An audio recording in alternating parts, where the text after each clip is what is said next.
예, 금요일 묵상의 시간입니다. 어떤 수단과 방법을 가리지 않고서라도 1등 되고자 하는 욕심을 버리자. 어떤 수단과 방법을 가리지 않고서라도 1등 되고자 하는 욕심을 버리자라는 제목으로 또 이번 주간 마지막 묵상 함께 나누겠습니다.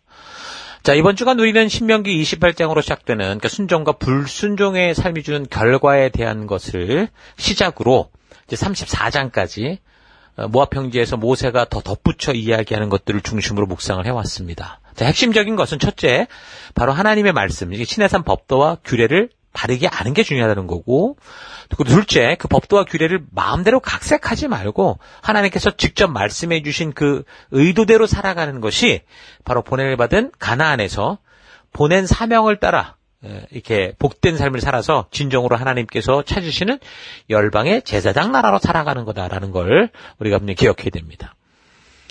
하나님의 법도와 규례는 어려운 종교 철학책이 아니라 바로 우리의 삶의 현실의 이야기고 우리의 이 삶의 이야기로서 하나님이 만드신 인격적 존재들이 어떻게 함께 행복한 삶을 살아가는가라고 하는 그러니까 누구라도 알 수 있는 거라고 그랬죠. 그래서 우리 사회 속에 인권이 지켜지고 공평과 정의를 통해 행복한 사회가 유지되며 그래서 더불어 인간들이 서로 사랑하고 약하고 가난한 자들도 다 같이 행복한 삶을 살아갈 수 있게 하는 거고 무엇보다 인간들이 하나님을 각색해서 우상으로 만들지 않고 하나님께서 계시하여 알게 하신 그 모습 그대로 하나님을 경외함으로 영원토록 우리 하나님과 동행하는 삶을 살게 하는 것이었습니다.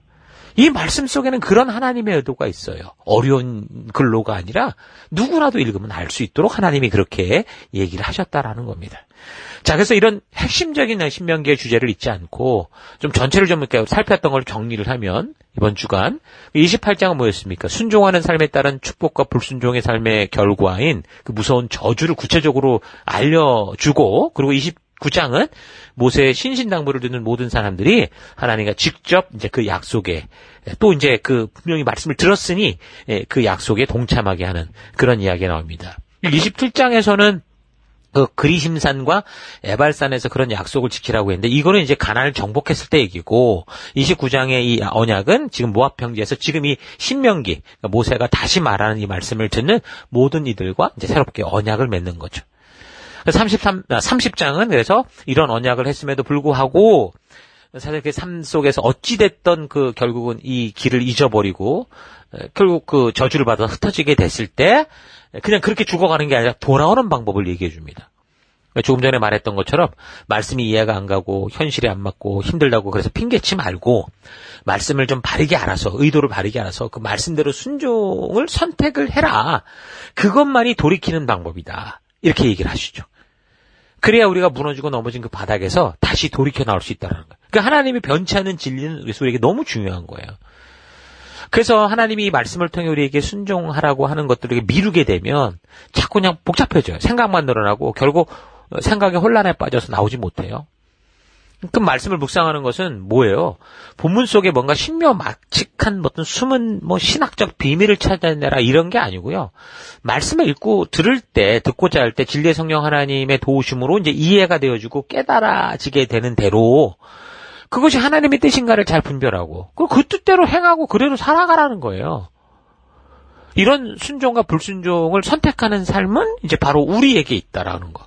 그걸 이제 이 모세가 30장 15절 이후에 보면 분명하게 말하는 거예요. 생명과 죽음, 축복과 저주. 이거는요 운명이 아니라고요. 이건 우리의 선택의 결과라는 것을 너무 분명하게 말해주는 거예요. 여러분 우리가 믿는 이 믿음은 이게 운명론이 아니에요. 하나님이 모든 걸 다 계획해놓고 그냥 내가 뭘 하든 간에 결국은 가룟 유다처럼 예수님 팔아먹을 역할을 하면 그 역할을 하고 베드로처럼 예수님을 세 번씩 배반해도 선택받아서 수제자가 되고 이러는 게 아니라고요. 하나님은 그 선택 하나님의 말씀을 우리에게 분명히 알게 하셨고 그 선택을 우리에게 주신 거예요. 그 이야기를 지금 30장에 하고요. 31장에서 여호수아를 후계자로 세우고 이제 율법을 책에 써서 모든 백성에게 가르쳐라 또 이렇게 명합니다. 그래서 하나님께서 모세와 여호수아를 회막으로 부르죠. 그래서 여호수아에게는 내가 너와 함께 할 것이니 너는 강하고 담대하라. 열심히 훈련하고 돌을 닦아라 그 말이 아니고 말씀에 순종하는 백성으로 나아가라 말씀해 주시고 모세에게는 이제 모든 사역의 끝이니까 이제 앞으로 그 백성들에게 일어날 미래의 어떤 사건들을 이렇게 쭉 보여주시면서 예언의 노래를 하게 하시죠. 그 노래를 하게 하신 목적은 19절에 나오는데, 나중에 이제 역사 속에 이 백성들이 이제 결국 배신하고 딴소리를 하게 되는 그런 때가 올 수 있는데, 그때 하나님께서 이 모든 백성들에게 분명하게 내가 이렇게 말했다라고 하는 것을 증거로 삼기 위해서 노래로 남기시죠. 노래라는 게 왜 기억 속에 오래 가게 하잖아요. 여러분, 우리 민족이 부르는 아리랑 같은 노래는 우리의 그 한많은 역사 속에 저쪽 우즈베키스탄이나 뭐 이런 어떤 소련의 그 공산주의에 의해서 쫓겨갔던 그런 사람들. 지금 이제 사실 언어도 잊어버린 경우도 많고 그런데 그래도 그 민족의 어를 생각할 때마다 항상 아리랑이라는 노래는 어디 가도 잊지 않고 부르는 걸 봐요. 그러니까 이 노래라는 것은 한 민족과 어떤 그런 사람 속에 그 의도와 의미를 굉장히 잘 심는 방법이라는 거죠. 그래서 이 노래는 하나님이 분명 우리의 갈 길을 분명하게 알게 하셨다라는 이 역사적 사실의 증거로 이제 삼겠다는 건데, 하나님의 인격적 사역의 원칙을 생각하면 결국 이 노래는 뭐예요? 그 백성들이 정말 그 보냄을 받은 곳에서 바르게 살아가기를 진실하게 소망하는 하나님의 정말 애절한 마음, 그 찢어지는 가슴이 담긴 노래다라고 할 수 있는 거죠. 그 내용이 32장에 나오는 거예요. 그래서 우리가 이것을 좀 잘 읽고 묵상하면서 왜 하나님께서 이런 미래의 일들을 예언을 이 노래로 주셨는가 우리가 잘 기억을 하고, 그래서 우리가 이 말씀의 약속을 기억하여 살아가는 그런 삶의 결단과, 또 혹시나 우리가 빗나갔을 때는 30장에서 말해주듯 다시 되돌아올 수 있는 그런 순종의 길을 우리가 잘 기억할 수 있기를 바랍니다. 자, 그래서 이 노래를 마친 후 이제 모세는 그 백성들에게 이제 마지막으로 율법은 내가 지금 여기서 말한 건 단지 빈말이 아니다. 너희의 유일한 생명이다. 라고 이렇게 전하면서 정말 그 2세대들이 약속과 사명의 땅에서 하나님 나라의 백성으로서 하나님 나라를 오래 이끌어가는 그런 삶이 될 수 있도록 부탁하고 당부하게 됩니다. 그래서 33장에서는 이제 마지막으로 각 지파들, 이스라엘의 각 지파들에게 모세가 축복을 하고, 그리고 34장에서 이제 모세가 죽는 장면으로 이제 끝이 나는 거죠.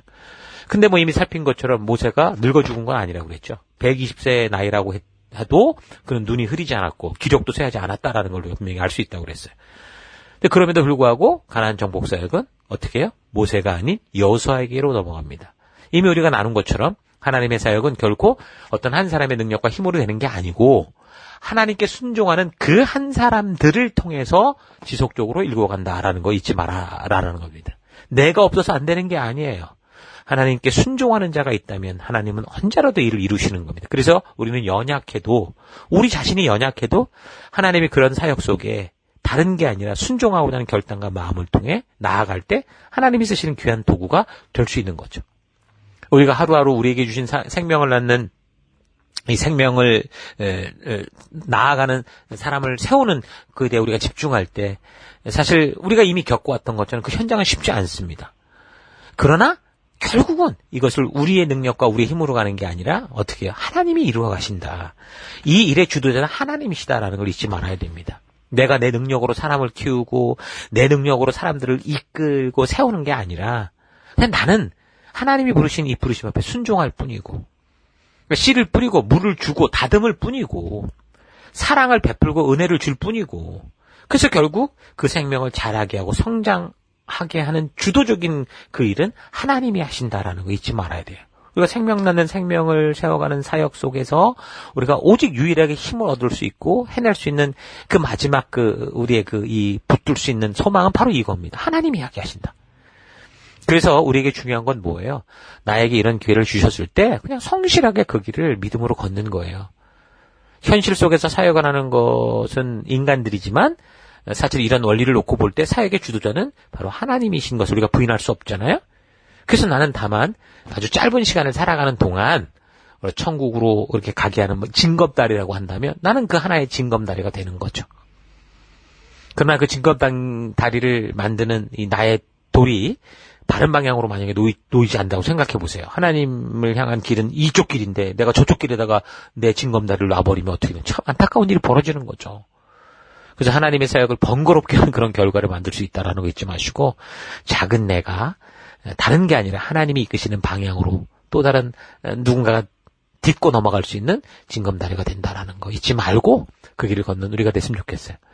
내가 사람을 키우고 세우는 게 아니고 나는 순종할 뿐이고 씨를 뿌리고 물을 주고 다듬을 뿐이고 그것을 자라게 하시고 성장하고 주도하시는 분이 하나님이시다라는 걸 잊지 않는다면 우리는 함부로 우리 눈에 지금 우리 사역의 현장에서 보이는 것을 판단해서 안 되겠죠.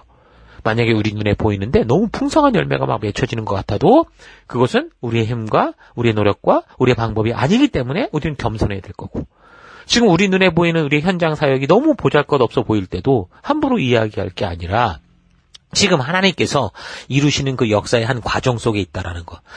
만약에 기경이 안 됐다면 기경을 하고 계실 것이고, 기경이 됐는데 씨앗이 뿌려졌는데 아무 그 소식이 없다면 그 안에서 씨앗을 썩게 하셔서 그 안에서 새로운 움이 돋게 하시는 그런 일을 하시고 계신다라는 거. 언젠가 그래서 이곳에서 생명이 태어날 것이고 자라 올라올 것이다라는 이 약속, 이 소망을 우리가 잊지 않고 또 겸손해야 되는 거예요. 눈에 보이는 것 때문에 일희일비하지 마십시다. 신명기를 통해 이런 모세의 인생을 우리가 잘 묵상하면서 그의 120년의 인생을 통해 우리가 좀 잘 배워서 하나님께서 기뻐하시는 하나님의 의도를 따라가는 그런 삶을 배웁시다. 그의 파란만장했던 120년의 인생 결론이 이 신명기 속에 있는 거예요. 돈 주고도 살 수 없는 한 사람의 그 전체 인생, 120년의 인생을 통한 교훈이 이 말씀 속에 있죠. 특별한 사명의식을 가지고 한 민족을 약속의 땅으로 이끌며 나아가던 이 사람이 그 사명을 다 이루지 못하고 결국 그것을 후손들에게 부탁하는 이 안타까운 마음의 이 내용, 이 유언들은 참 비장한 거겠죠. 바로 이 마음 속에 우리는 하나님의 진정한 의도를 우리가 알 수 있다고 그랬습니다. 그래서 이 신명기의 말씀을 반복적으로 읽고 묵상하면서 무엇보다 하나님의 그 깊은 의도, 하나님의 진정한 뜻을 바르게 만나서 그 말씀을 마음에 새기는 여러분들 되길 바라요. 자, 이렇게 이제 우리가 모세 5경, 창세기, 출애굽기, 레위기, 민수기, 신명기를 다 마쳤는데 오늘 살폈듯이 하나님께서 그 백성들에게 반드시 가르치고 기억하라고 한 말씀이 지금 여기에 다 있습니다. 그러니까 앞으로 이제 살펴보게 되는 역사는요, 이 말씀들이 얼마나 지금 잘 지켜졌는지, 그렇지 않은지에 따라 역사의 이 흐름이 이제 바뀌어진다라는 거, 미래가 어떻게 된다라는 걸 우리가 보게 될 거예요. 그래서 무엇보다 이 모세오경의 말씀 우리가 잘 기억해야 되고 묵상해야 되고, 이 말씀 속에서 하나님께서 말씀하셨던 그 삶의 중요한 법도와 규례, 그 가치들을 우리가 잘 숙지하고 있어야 돼요. 여러 삶의 그래서 현장이 여러분 복잡하고 어려울 때마다 우리의 현실 속에서도 이 말씀, 오경에 나오는 하나님 주신 이 말씀의 가치들을 잘 기억하면서 하나님의 의도를 따라 우리의 삶을 분별하고 되돌아본다면 하나님이 우리를 이끄시는 그 길이 보일 것이고, 그래서 하나님의 약속이 우리를 주도하는 그런 거룩한 백성된 삶을 살아갈 수 있게 될 겁니다. 그런 믿음의 길 걷는 여러분 되길 바랍니다. 자, 오늘 하루 나는 나의 오늘의 삶이 나에게 벌어지기까지 내가 걸어왔던 길들을 되돌아보며 하나님께서 어떻게 나를 이곳까지 인도하셨는지를 알아서, 그래서 오늘을 살아갈 이유를 알고, 더불어 그래서 내일 내가 어디로 가야 되고 어떤 가치와 길을 따라 살아갈 것인지를 알고 그렇게 살아가고 있는지, 아니면 나를 이곳까지 이르게 하신 하나님의 역사는 알지도 못한 채 그저 많은 시간을 보내야 되는 이 세속의 땅이 흘러가는 대로 그렇게 표류하고 그렇게 종교인으로만 살아오고 있지는 않았는가 좀 되돌아봤으면 좋겠습니다. 우리의 눈으로 보이는 이 세속에서의 삶이 다른 사람들과 비교해서 큰 문제 없이 잘 살고 있다고 해서 바른 삶을 살고 있다, 바른 방향이다라고 말할 수는 없습니다. 비록 이 세상의 삶이 남보다 좀 못하고 힘이 든다고 해도 하나님 신 법도와 규례의 정신, 그 의도가 담긴 가치를 따라 살아가고 있다면 여러분 그건 바른 성도의 길이에요. 그래서 우리 눈에 보이는 상황과 환경을 가지고 여러분 일희일비하지 마십시오. 세상의 가치로 본다면 어떻게 해서든 1등만 되면 되죠. 그래서 뭐 개처럼 벌어서라도 뭐 정승처럼 써야 된다 이런 말도 합니다. 그러나 여러분 그렇지 않아요? 하나님의 자녀는 삶의 과정 자체가 하나님의 법도와 규례가 담긴 그런 가치여야 됩니다. 그런 삶에서 나오는 열매가 바른 열매고 하나님이 기뻐하시는 온전한 열매가 되는 거예요. 그래서 그런 가치를 따라 살기 위해서 개처럼 살아서라도 1등이 되려고 하기보다 비록 배고프고 힘들어도 기꺼이 정직한 삶을 사는 2등, 3등이 되기를 두려워하지 않는, 그게 바로 성도의 삶입니다. 하나님 주신 이 법도와 규례는 오고 오는 세대 속에 하나님의 음성을 듣고 따라가는 하나님의 자녀들 모두가 영원토록 지켜갈 가치다라는 거 잊지 마십시오. 그래서 앞으로 계속되는 살펴보게 되는 역사는 이 신해산 언약의 말씀들이 얼마나 잘 지켜졌는지, 또 그렇지 않은지에 따른 결과로 인한 역사의 사건과 그로 인해 다가오게 되는 그들의 미래, 그들의 그 현실을 살피게 됩니다. 그래서 무엇보다 이 모세오경의 말씀을 잘 묵상하고 이 말씀 속에서 하나님께서 외치시는 중요한 삶의 가치관들을 잘 숙지해서 삶의 현장이 좀 복잡하고 어려울 때마다 더더욱 이 하나님의 가치를 붙들고 이 가치를 실천하며 순종하는 삶을 살아가는 여러분 되기를 주의 이름으로 축원합니다. 오늘 하루도 힘내십시오. 잠시 기도하겠습니다. 하나님께서는 우리가 인간답게 살아갈 수 있는 가치를 주셔서 우리 스스로 인격적인 삶을 살게 하시는데 하나님의 법도와 규례를 종교적 속박으로 만들어 하나님을 우상으로 왜곡하며 내가 원하는 대로 움직여주는 그런 잡신으로 생각하며 살아왔던 삶을 회개합니다. 하나님의 전적인 은혜로 이루어진 구원 사건 이후 우리를 신의 산에 모으시고 하나님의 진심을 알게 하여 주신 그 은혜에 감사합니다. 신의 산 언약을 볼 때마다 하나님의 진심을 만나며 그래서 하나님의 의도를 깨달아 그 뜻대로 살아갈 수 있는 내가 되기 원합니다. 그래서 이 가치를 붙들고 이 세상 속에서 빛으로 살아갈 때 개처럼 살아서라도 1등이 되겠다는 삶이 아니라 비록 힘들고 어려워도 하나님의 말씀의 가치를 따라 기꺼이 2등, 3등도 두려워하지 않고 그 부르신 믿음의 가치를 따라 살아가는 내가 되길 원합니다. 하나님, 오늘 우리 사회가 어떤 수단과 방법을 가리지 않고서라도 1등만 되면 된다고 하는 이 분위기인데 여기에 휩쓸리지 않고 하나님 주의 가치와 주의 말씀이 나를 주도하는 그런 길로 걷는 내가 되기를 간절히 바라옵고 예수님 이름으로 기도했습니다. 아멘.